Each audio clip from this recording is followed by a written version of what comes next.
I'm really excited to have Sven here. We've met, I think, in, well, my very early days of working in venture capital, and I think back then I already learned quite a bit from him. He's a serial entrepreneur. He works as a venture partner with Accel today. Has a couple of startups that are running, that he's running and helps running. And his insight especially on the scalable marketing side, so something that's very important on Growth Day, obviously, will be quite revealing, I think, especially not just focusing on a specific marketing channel, but also putting that whole thing into a larger picture and making sense of the whole, well, the whole startup life cycle, I think, and also kind of the different media types and so forth. So without further ado, Sven, I'll let you have the floor. First of all, Phil, thanks for having me. And second of all, a big thanks to the whole Seedcamp team. I think it's an amazing job, very well done. And also thanks, I think, Phil explained to me that Google is paying the rent for the whole building. So a big thanks to Google. And last but not least, I'm obviously a big supporter of entrepreneurship. Good point. Great. Sorry for not turning on the micro. So I said thanks to Phil, thanks to the whole Seedcamp team, thanks to Google, and last but not least, thanks to everybody here in the room for creating great companies, creating jobs, and helping Europe, especially the digital Europe, grow. As Phil said, I'm here to share my experiences in scaling or not scaling online companies, and then later on also give you some broad insights into channels like search engine marketing, offline, and also search engine optimization. First, a brief intro about myself. Studied business administration, and I think Joe Cohn from Seedwave was here. When I studied business administration, it was still like an offline world. And I financed my studies, I put it here in trading an offline secondary ticketing market. Other people would call it scalping. Today it's a good business for Seedwave and Viagogo and other players. I then in 2000, after school and a stint at a consulting company, founded GetGo, an e-commerce company for tickets. Unfortunately, we focused at that time only on the primary market, not on the secondary market. Company was sold at the end of 2002. So in this case, I learned the lesson to not to sell early. So we sold far too early to CTS Eventim, which is the European market leader in ticketing. I then, with one of my co-founders from GetGo, founded Dialo.de. That was yellow pages with reviews that pretty much failed, but we managed to sell it so that our investors got the money back to a yellow pages company. I then did Dealjagger, so social commerce pricing comparison. Also, we didn't get the model right. We were somewhere too early, so I said kind of like, it's so important for an entrepreneur to be at the right time, at the right place. And looking back at my last 12 years of being an entrepreneur, I have to say I did not manage that, so unfortunately. So to all 19 Seedcamp companies, it is all the best for being at the right time, at the right place. In 2007, we did Verwandt. Some people would say inspired by Genie.com, so family social networking. That was sold to an Accel-backed company called MyHeritage at the end of 2009. And currently still having two small startups, a pricing comparison for funeral homes. No shit, yes?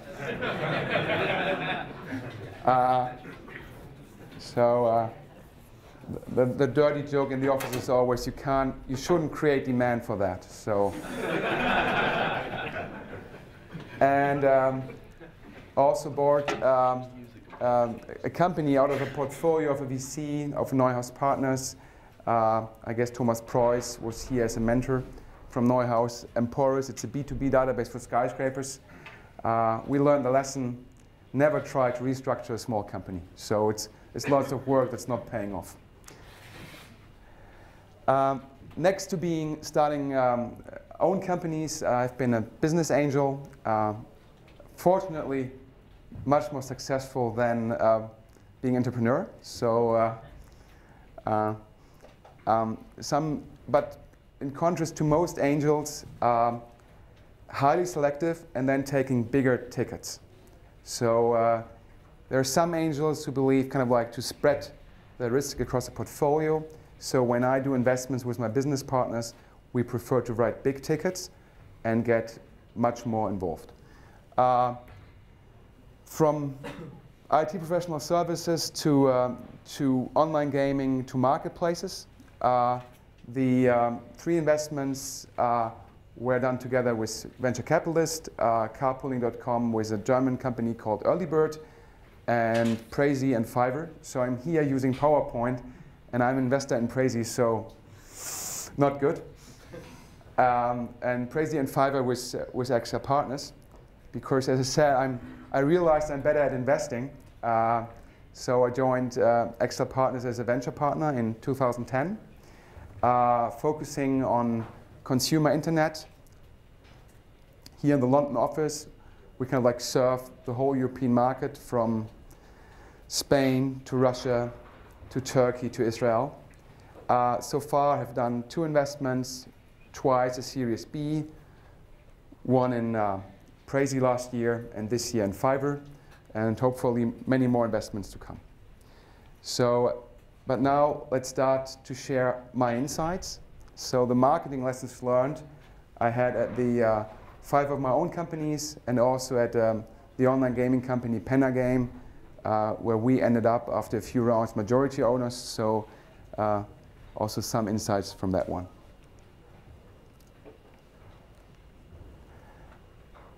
We started off in 2000 with an e-commerce company selling event tickets, so for concerts, sport events. We quickly figured out that we were pretty much the last startup in Germany in April 2000 to get money for consumer internet startup. So I guess the Nasdaq had crashed like a couple of weeks before. So we quickly figured we must end up making money. So in '99, if you remember Nasdaq, and in Germany called Neuer Markt, it was more about going public and not so much about running a profitable company. But we quickly realized that the gross margins in primary ticketing were shit. Ticketmaster has reinvented the business with inventing many fees. So now the margins are good. But back in 2000, the gross margins were after payment costs and VAT were 6 to 7%. In addition, display advertising, at these times the CPMs were still crazy. So we're talking like 50 plus euros. So we faced a real issue, how to market our product if you have a low margin product and all the online marketing channels are very expensive. So we kind of like bundled tickets with editorial content. So we figured that for strategic reasons that probably now are much different, but back in those days, all the portals wanted to have tickets on their site. So from MTV to T-Online. So we created kind of like an event guide and a white label shop.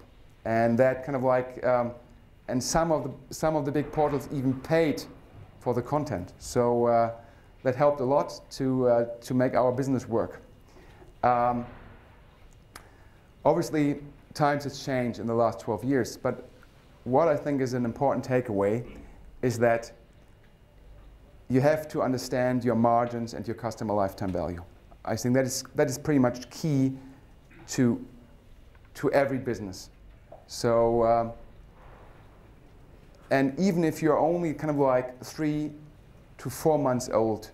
Do a cohort analysis and try to at least forecast your customer lifetime value and track that. Because otherwise, you can't run marketing if you don't understand the customer lifetime value of your customers. And in addition, if a channel is worth it, try to be flexible and talk to kind of like the key players in a given channel. So for example, in Germany, we have 2 big TV stations. One is RTL, belonging to Bertelsmann. I think there are 2 or 3 partners here from Bertelsmann Digital Media Investments. And the other one is Pro7sat.1. And they do deals with startups. So very creative, based on sometimes equity stakes, rev share, and options. So if the channel TV is important for you, but you can't pay anything close to rec rate, I think try to get a deal done. By the way, this is kind of like GetGo is still live, and the website design is very close to the one we launched in 2000. However, I didn't have a screenshot from Diallo from 2005, and the company who bought the site, unfortunately, I feel messed up with a web design. This is a current screenshot, so I'm not responsible for that. In 2005, we thought of doing reviews.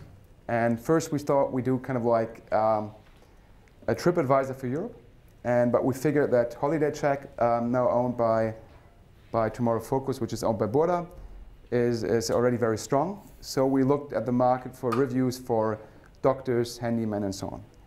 In the US at that time, there were 2 models. One was Yelp, which you probably all know, and the other one was Insider Pages, which probably only a few of you know. So Insider Pages was backed by Sequoia, so smart investors. And our thinking was, well, people use white and yellow pages on a regular basis, so it's a somewhat sticky site. So we thought, well, let's do an Insider Pages for Europe. And as you said, there's no real solution. What we learned was people looking for phone numbers don't write reviews.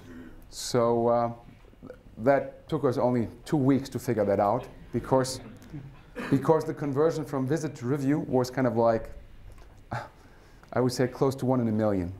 And then we thought, okay, we buy reviews. So we partner with communities, and that here you have like, there was still like in 2005, there were communities because Facebook hasn't. We're still very small in Germany, or just had launched in the US. So, and we said, hey, you give your users, say,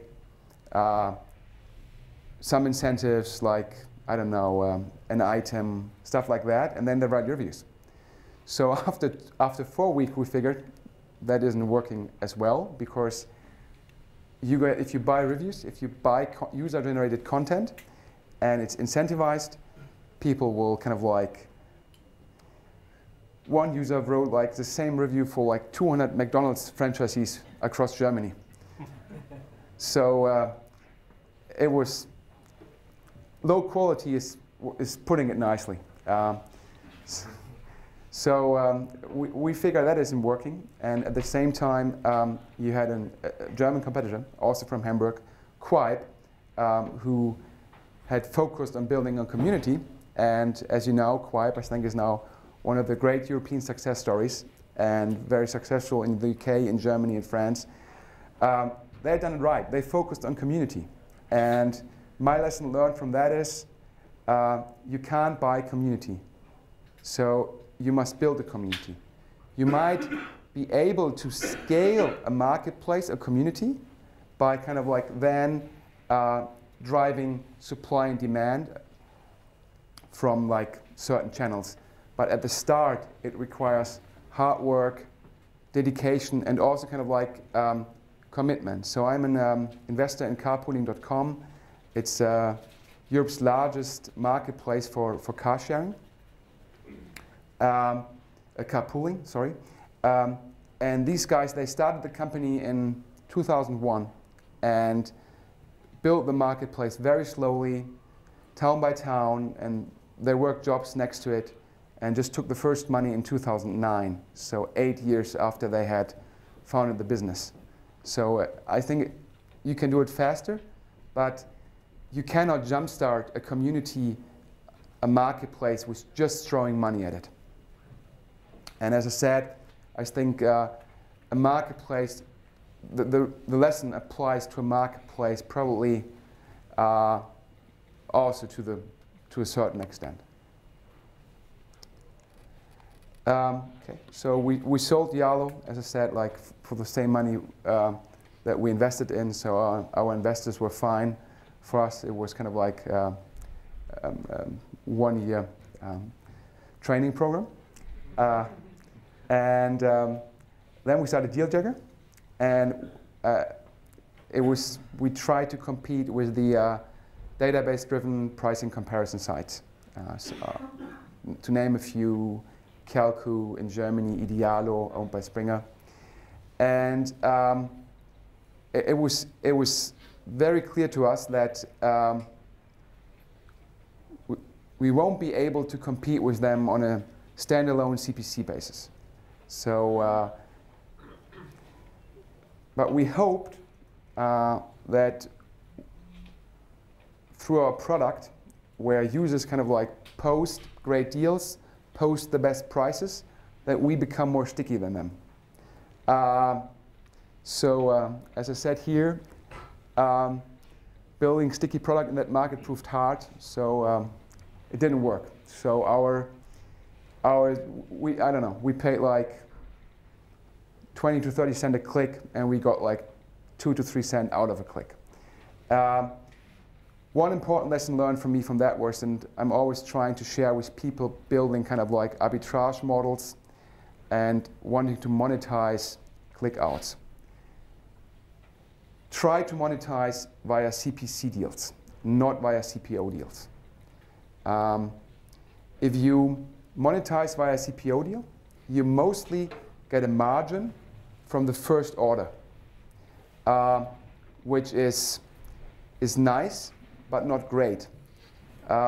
If you are able to monetize via CPC deals, you mostly get a margin from the customer lifetime value, because most marketing departments think differently about CPO and CPC. When they acquire, like on a CPC basis, they compare it with what they pay, say, for Google AdWords. And there compared, the Google AdWords kind of like budget is kind of like they look at what's the customer lifetime value, so what is the max CPC we can pay. Whereas CPO deals are mostly kind of like, they look, okay, I have a €100 ticket with like a €30 gross margin, I have kind of like €10 variable costs, so I'm making €20 on the sale, so I'm willing to give away 30% of that. So you only get €8 as a CPO, whereas if they say, okay, user comes back 3 times or maybe 4 times, so my customer lifetime value is 60 to 80, and I'm willing to give you 40% of that, then you get like the effective CPO of like 24 to 32 euros.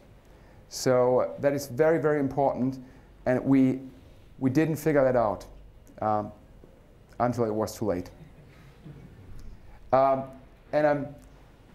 We only tried for like 6 to 9 months, and looking back, we should have tried a little bit longer. So have to question my own commitment to the idea looking back.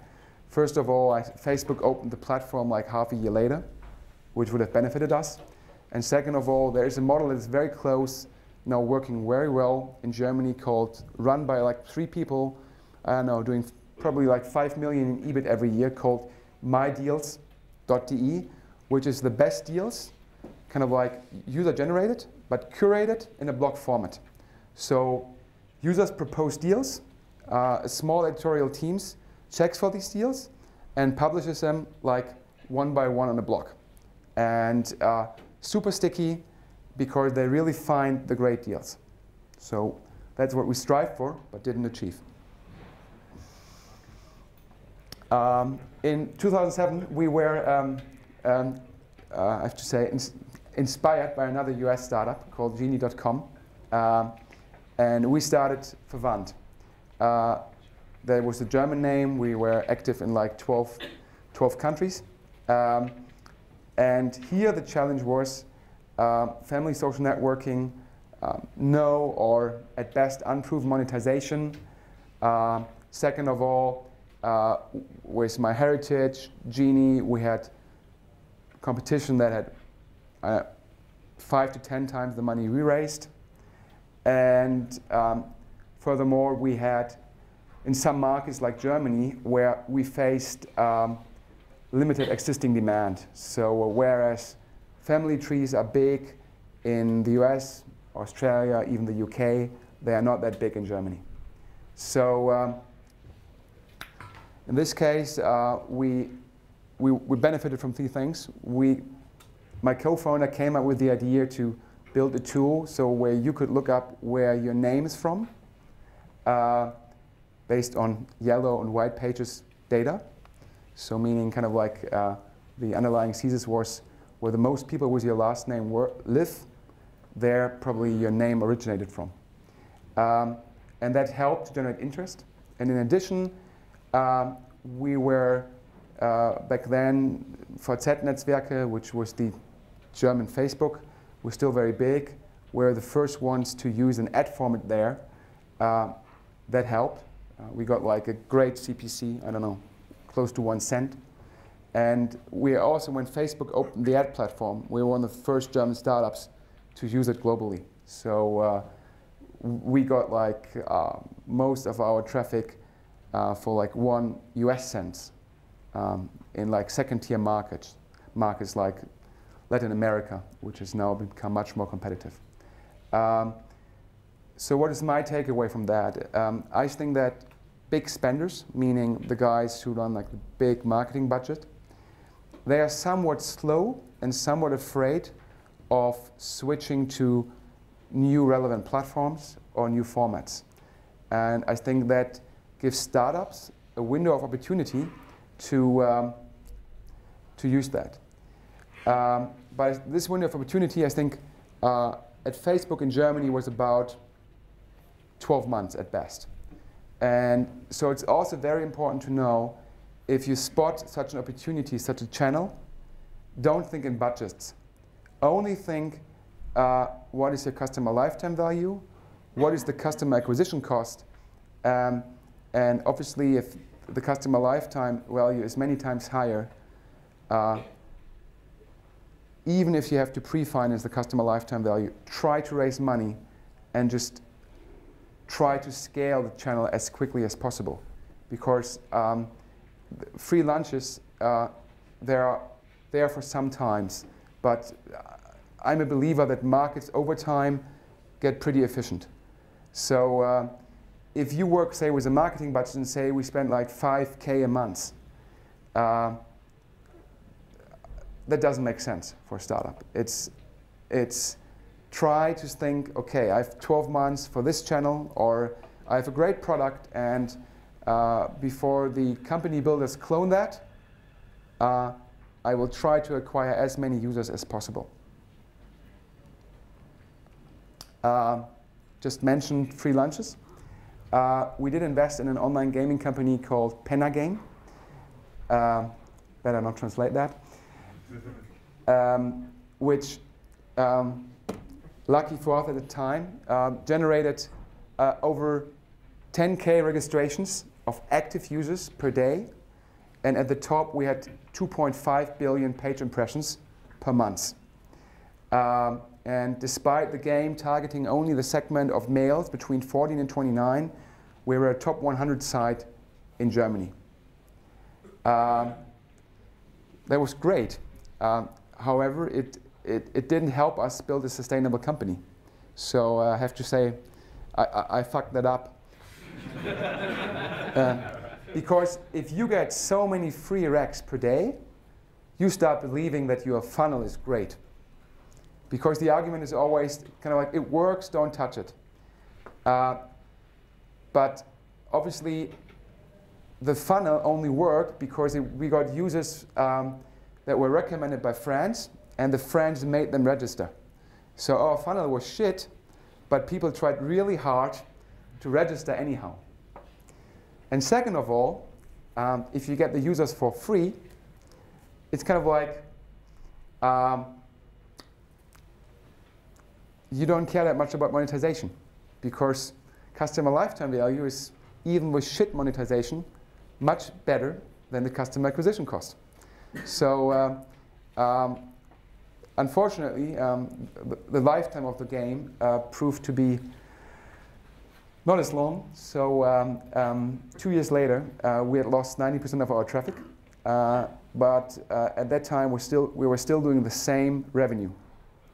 So because we were able to improve monetization by a factor of 10x after focusing on it. Looking back, I'm so mad at myself that I didn't get the 10x 2 years earlier. So my takeaway from that is, obviously, yes, it's great if you get like free registrations via PR, via word of mouth, but don't rely on it. And so, hard to remember, but there's a company called Friendster that was doing social networking before Facebook. I think it was sold for much less than the investors put in, I guess 2 years ago, to an Asian company. And in addition, sometimes when I talk to founders, they tell me, "Oh, we are super happy. We have a conversion from 1.5% from visit to transaction, and we have read the standard in our industry is 1.2, so we are 0.3 points over the average." And I'm saying, this is great, but you should challenge yourself to get it to 2, then to 2.5, then to 3. Because once you say, wow, 1.5 is great, you become complacent, and that's not good. And as I will later explain, I think search engine marketing is kind of like an arms race to get the most out of a single click. And if you become complacent, the competition might not get your market share immediately, but over time, when they focus on the funnel optimization, on the monetization, they will win.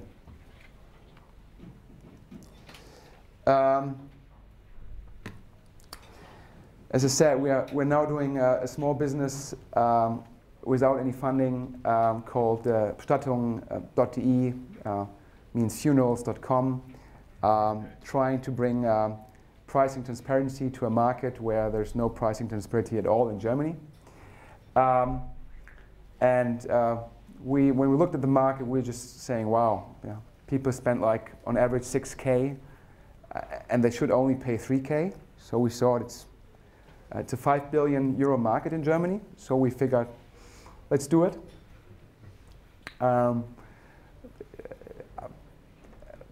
Looking back, I would say, wow, not sure if I would do it again.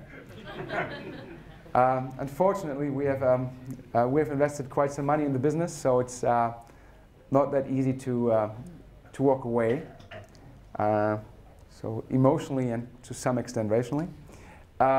So what is the issue here? And that is also, in Germany, there's, to maybe use a more prominent example, there's kind of like 5 businesses doing subscription-based food delivery. So originated in the Nordics. Now there's a clone by Rocket Internet called HelloFresh. There's one by Project A called Kochzauber. There's one called Kochabo. And Lina Smartkasse from Sweden is kind of like the original. And they're facing, to a certain extent, the same challenge that we're facing, limited search volume. In our case, because it's mostly marketing is mostly done offline. In their case, because they must create demand for a product that is not known, and it's hard to explain. So always look up at Google how big is the search volume. Because if the search volume is just very, very small, it is also an indicator for the other online channels. So, and then ask yourself, how are you going to market the product? And in our case, we learned that the offline channels, unfortunately, are monopolized. It's unfortunately in Germany, nurses, because they are not paid well, taking bribes from funeral homes to recommend their services to, yeah. So, and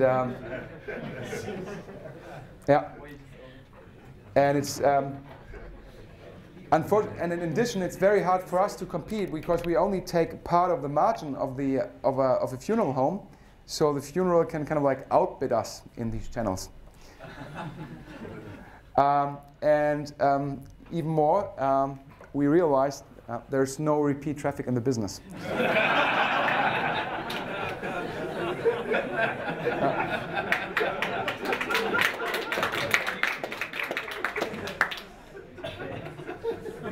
It is, yeah. It sounds funny than it is, because the real insight is, in life, you're responsible for mostly 2 funerals, and they happen with a time difference on average of 7 years, and people cannot remember what they did 7 years ago. So that is the issue. My takeaway right now, we're still hoping to get it to work. But it's kind of like wanting to change the market might be socially a great thing, and I think we're delivering lots of value to the users. But I think it would have been great for us to better understand the market before we invested the money. And we are being sued like on a daily basis.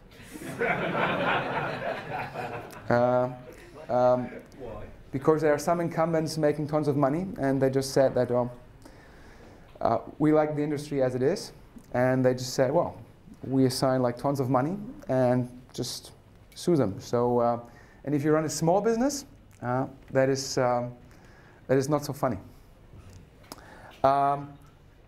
Some general channel advice. As I just mentioned, I think that is very, very important to understand, especially mid to long term. Search engine marketing is an arms race to get the most out of the click. You will only make money if you outcompete your competition on one decisive KPI, and that is the customer lifetime value which you derive from a unique visitor. At the end, that value must pay for what you paid for the click, it must pay for your overhead, and hopefully it must pay for your profit. Short term, you can outcompete your competition in the search engine marketing space by being creative about the ads, by being very good in the long tail, maybe do some gray zone stuff like bidding on your competitor's brand name on a Sunday night. So that might work to some extent. But long term, it's all about deriving the most value from the click. And this is kind of like, you must know what your customer lifetime is for a paying user. Then obviously, you should easily calculate what you're getting per active user. Then you should calculate what you're getting per registration. And then what you get per unique visitor or per click. And this is the funnel, kind of like backwards.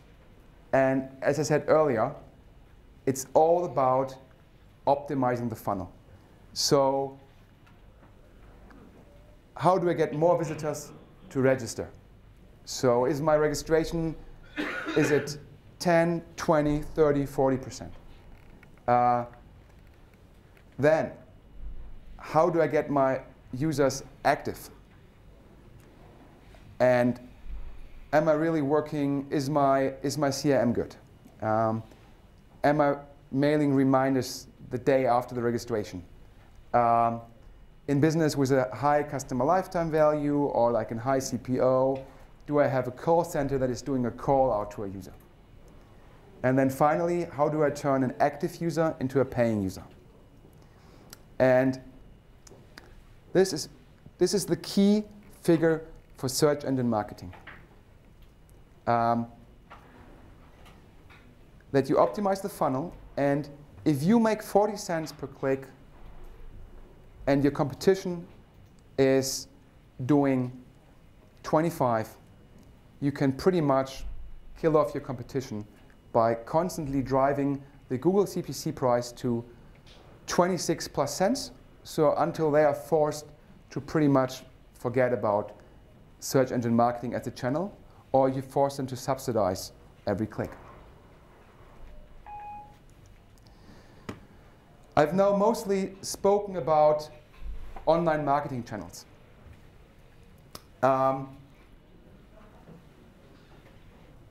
But I think that some startups should think also about offline marketing channels.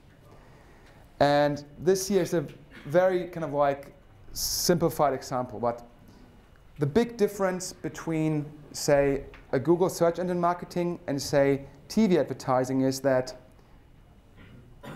Google does price discriminate based on what you're looking for. So the CPC at Google is, I don't know, for car insurance cheaper, I don't know, 35 pounds per click. And there are other areas where it's only 5 cents per click. So for example, I think if you advertise on anything insurance in the UK, it's a very high click price. And the click price translates in a very high effective CPM. Whereas if you advertise on music search words, it's much cheaper. So the CPM at Google differs widely across different segments. Whereas in mostly offline media, most people pay, independent of the segment they're in, they pay the same price for a print ad. They pay the same price for a TV spot, for a radio spot, and so on. And if you are in an industry with a very high customer lifetime value, and online you're paying super high CPCs, you should consider going offline. Because in these areas, if you can make a living with paying that CPM online, then this money here is up for grabs by going offline for you. I have 2 lines here. The one is what I call kind of like, say, TV at list prices, and what I call TV effective, because obviously there is the conversion issue from offline to online. But I feel, and we believe, that now with tablets and smartphones, the offline to online conversion will improve, meaning that the effective CPM for offline campaigns goes down. So the kind of like the disadvantage you paid, say, 5 years ago, because if somebody was sitting in front of a TV set 5 years ago, there was no iPad and only few iPhones. So if you saw a TV spot, say, for an e-commerce site, you were forced to remember the domain and then use it the next morning in the office. Now, with people having a tablet or a smartphone, they can immediately check the site and bookmark it. So I'm a big believer that offline to online conversion will greatly improve. Unfortunately, most offline campaigns require some scale. So you can run a Google search and a marketing campaign with like a 5K budget per month. You can't run a TV campaign with that budget. And you must invest in a decent TV spot. Because if you produce a TV spot for like 2K, it mostly looks like shit until you have lots of friends in the industry working free for you, and that doesn't work. But so I encourage everybody to start thinking about that, how you can benefit from that. To a certain extent, a long time you were able also in display advertising to benefit from the same effect, meaning that in display advertising, the CPMs were also pretty the same across different segments. That might be changing due to real-time bidding and that stuff. And it might be changing with television, so you never know. But right now, I think there's still an opportunity. And then finally, a slide with some insights for other channels. I think word of mouth, virality, has become super hard. And I think it's not about kind of like implementing a sharing button. So yeah, you're laughing. I think when you were one of the first to do it, it really helped and it created virality. But now with sharing buttons, like more sharing buttons on some sites than content, it's kind of like the startups I'm seeing, virality is not driven by a nice button here or asking the user to log in via Facebook. It's mostly driven by a great product. So if the product is shit, the best Facebook integration will not help you. If the product is great, yeah, do a sharing button because people want to share the product. But kind of like this is just, but they would even share it like by word of mouth. And I think a great product requires talent, but also hard work in optimizing it. Once again, look at your numbers, be a numbers-driven company, and just optimize, optimize, optimize. I think virality, so because you always hear it in the press, and it's lots of survivorship bias. Because you only hear the successful stories, so you assume it is somewhat easy to come by. But it is super, super hard. So most companies are not viral. They make money by optimizing the funnel, doing a great product, working different channels, and trying to find their niche. Search and optimization. If it works, it's probably the most cost-efficient channel, and I think it's certainly a must. However, for two reasons, I would not rely on the channel. First of all, from an investor's perspective, it's very hard to get a decent multiple for a company that is driven by search and optimization, because every buyer is super afraid that the traffic will go away the day after the sale has closed. So I think the biggest example is Calc who's selling to Microsoft or to Yahoo, and the next day the Google traffic kind of like halved. So search and optimization is a must, but it must be part of your whole marketing budget, marketing approach. And it requires patience, especially in fields where there's now lots of competition. So if you enter, say, pricing comparison for insurance business, first of all, you must be a rock star at search and optimization. And second of all, it will take you 12 months to get a decent amount of traffic. Finally, affiliate. I've become somewhat skeptical about affiliate marketing, especially if you use companies like Trade Doubler, Zanox. You can still use it, especially if you have a very high customer lifetime value, because then it's much easier to get traction among the publishers. But it's a channel you have to look out for, especially if you grow bigger and you have a marketing department where one person is responsible for, say, offline, and the other one is for affiliate marketing. In Germany, there's a colorful example of that. In Germany, Zanox, which is the market leader in affiliate marketing in Germany, introduced so-called post-view cookies. So instead of a click-based cookie, where a user is kind of like marked after he has clicked on a banner or an ad format, a post-view cookie allows the publisher to set a cookie by just running a banner. So what happened in Germany, there was a German airline run a big post-view campaign. And then the offline department decided we run a campaign of 19 euro per flight. So they run a huge campaign on television, print, radio. Well, and they paid twice for the users. What happened? First of all, they paid the price per user via the old media. And then, because all the users went online to book the flights for 19 euros, they all had post-view cookies. So they also paid all the guys who run the display ads with the post-view cooking. So, because if you're a guy and you see that, oh, they are starting a great offline campaign, you just put the banners all over the place.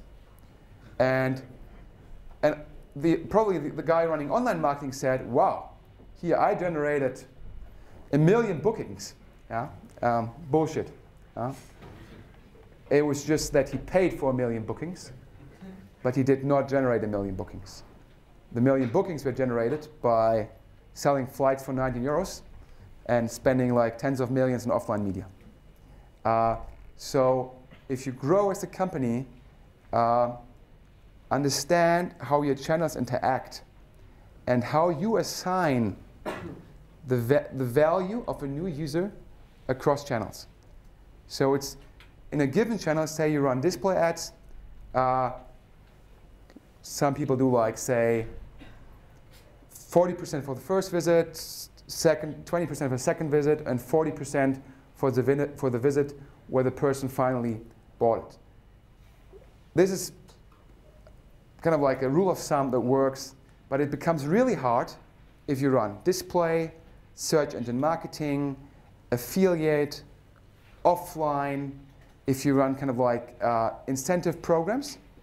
It is then very, very hard to understand what is really driving the value. And I think if you start spending tens of millions in marketing, you have to invest in business intelligence.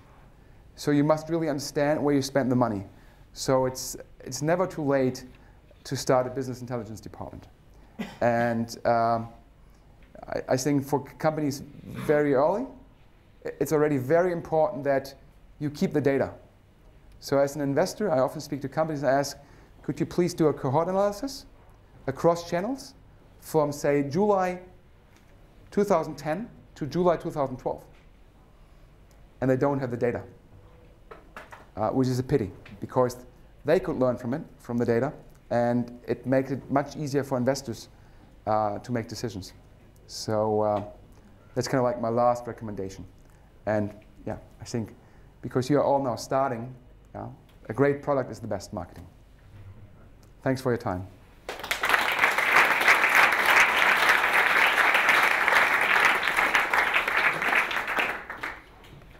Oh yeah, my contact data. So.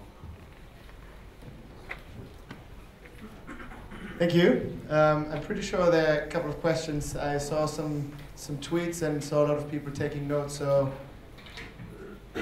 here. Thank you. Yeah, so with regards to comparing offline and online marketing alternatives, it's pretty easy for me to measure the efficiency of my online marketing initiatives, but how do I measure efficiency or conversion rates from, let's say, TV advertisement? When you run TV, you should better know when the spots run, for two reasons. First of all, to make sure that the servers are working. And second of all, to track the data. And once again, you will need some rules of thumb, but you probably, first of all, within the next 1 or 2 hours, you should be able to see the additional visits by comparing the data from that day to the week before, and hopefully controlling for any special factors like PR on the given day. In addition, you should then probably track the traffic on the next day.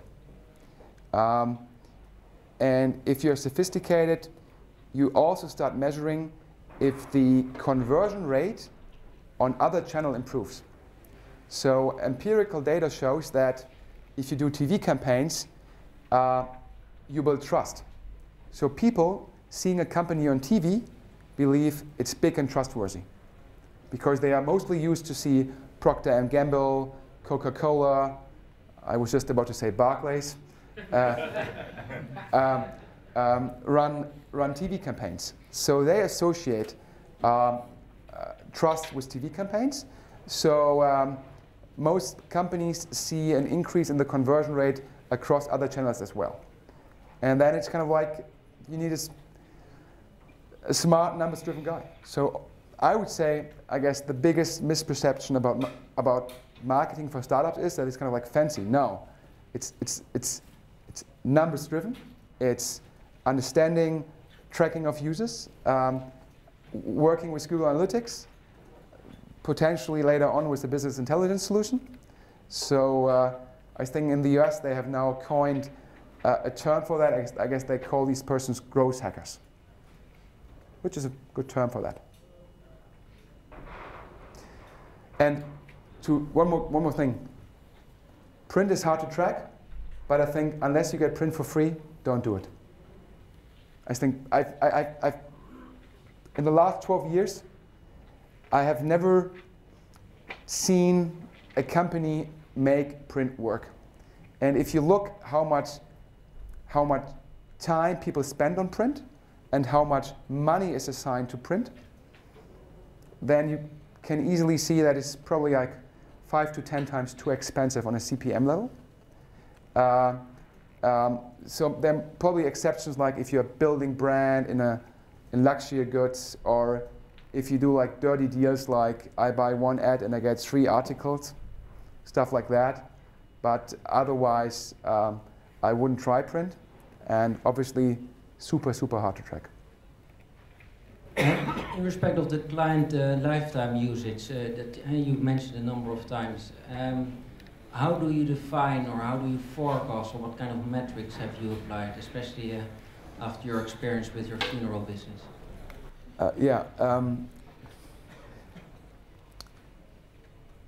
I would say the key is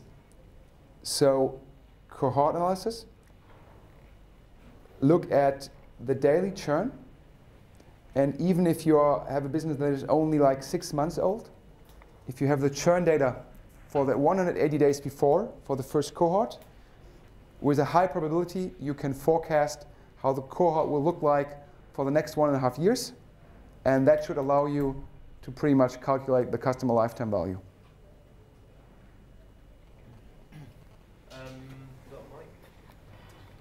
I'd like to get your thoughts on what you said about search, which I don't necessarily agree, like that you have to look for search, like a massive search volume. You know, if you look at right now what the situation we're in with Google ads, they're dumb ads. Like, they don't know anything about me.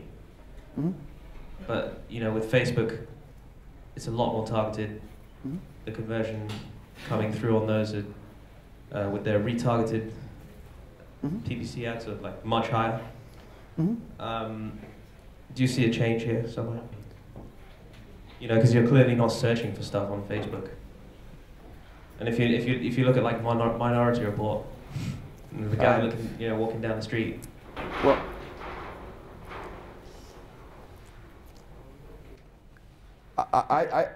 I think my key takeaway was it is very, very, very hard to create demand. It is much easier to tap into existing demand. And the Google search volume is a good indicator for the built-in demand. There might be exceptions to the rule, but when we looked at all the local businesses, we looked at how many people go to spas. And we were amazed how small the search volume in Germany is for that. And then we looked at the market and talked to people and said, yeah, but lots of the kind of like the search is done offline. You are in a city in a hotel, and you either ask where to go or you go to the spa inside the hotel. And to change the behavior is just obviously will change with smartphones and so on, but you are then not only facing the challenge of building a great product, you must also kind of like create demand. So that's to the first part of your question. To the second part of your question is, yes, online marketing, display advertising will become much, much smarter. And yes, everybody here in the room should do retargeting. So the question is what price you pay, on what CPC you pay for Criteo, MyThings, Sociomantic, and so on. But yes, retargeting is a huge opportunity. And yes, I believe that Facebook has great data, great reach, and retargeting or better targeting in general will help make Facebook ads much more effective, meaning that the click rate will increase. But I still believe that it is, even in the case of, even if you know you target males from like 30 to 39, it is still very hard to generate demand if you are on the right site and have a small picture and 2 lines of text. Because it's still not anybody actively looking for the ad. So I think there's still the difference between creating demand and tapping into demand. But obviously, online marketing will become smarter, but potentially also more expensive. I've got a question. You talked about business intelligence. How do you start business intelligence? And for especially our guys in the early stage, what are the first steps to kind of get going? I would say, first of all, I think keep data. So keep data about logins. So understand how often people log in. I know that sometimes kind of like the database goes bust, or it's like it runs full and then you delete stuff. Try to keep some core stuff like from which channel did you generate the user? How often did you log in? Do you have any data on the user? What usage? Meaning how many page impressions, what did he or she look at? So that is important. Second of all, I think Google Analytics is a fine product. So understand Google Analytics. It's free, so this is good for everybody here in the room. So, and it's improving. One member of the founding team must really become great at Google Analytics, great at numbers. And at first, back on the envelope calculations are just fine, but be on top of the numbers. And not like, oh, I have to look in the Excel sheet. Be on top of the numbers. I'm very often amazed, even in great teams, that nobody is really on top of all numbers. So, and look at the numbers daily.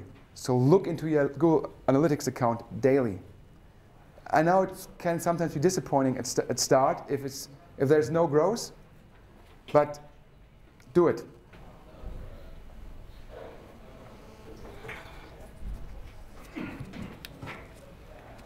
I had a look at the TV challenge myself with the business I was running, and I think one sense is it's becoming more measurable, more targetable, more optimizable than it ever was, television advertising.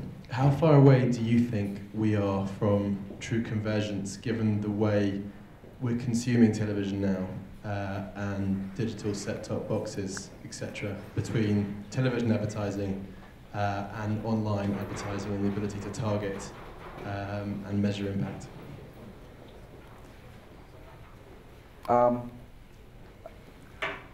I think the first step will be, as I said, much better offline to online conversion. TV's becoming online, so it's then online to online. The targeting,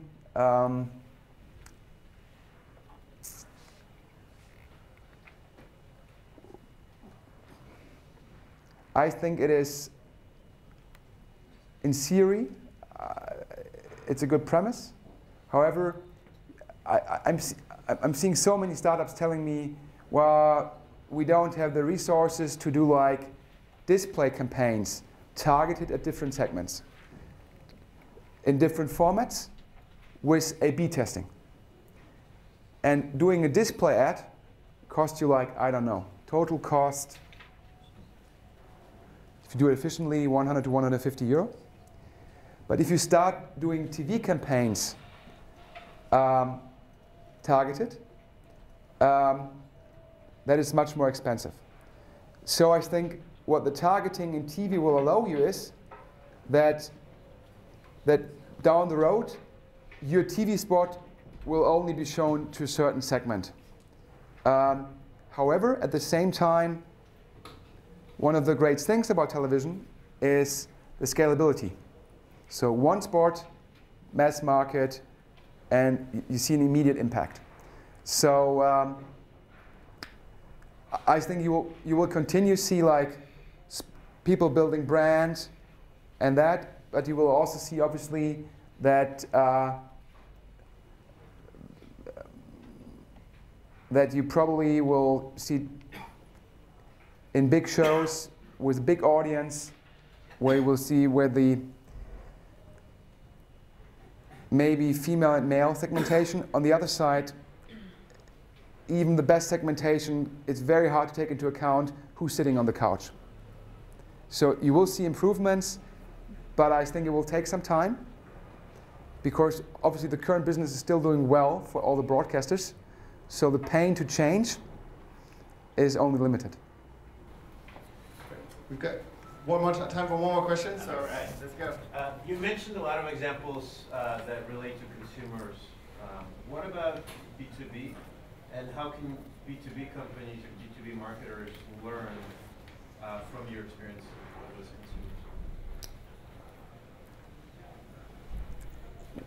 consumers? I've not so much experience in B2B businesses. So we're doing it partly in the funeral home business. Takeaways there is it's mostly like you need to talk to somebody. So it's not purely kind of like an online sales. It's about call out. Sometimes I see B2B companies very successful where I'm like, wow, they are successful despite a website that looks like 2001.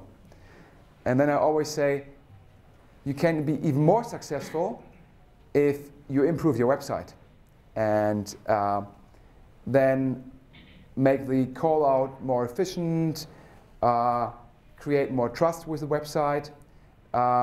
So I think if you do B2B, it's online and offline. But I have to say that I'm not that well versed in that. All right. Thanks, Sven. I think this was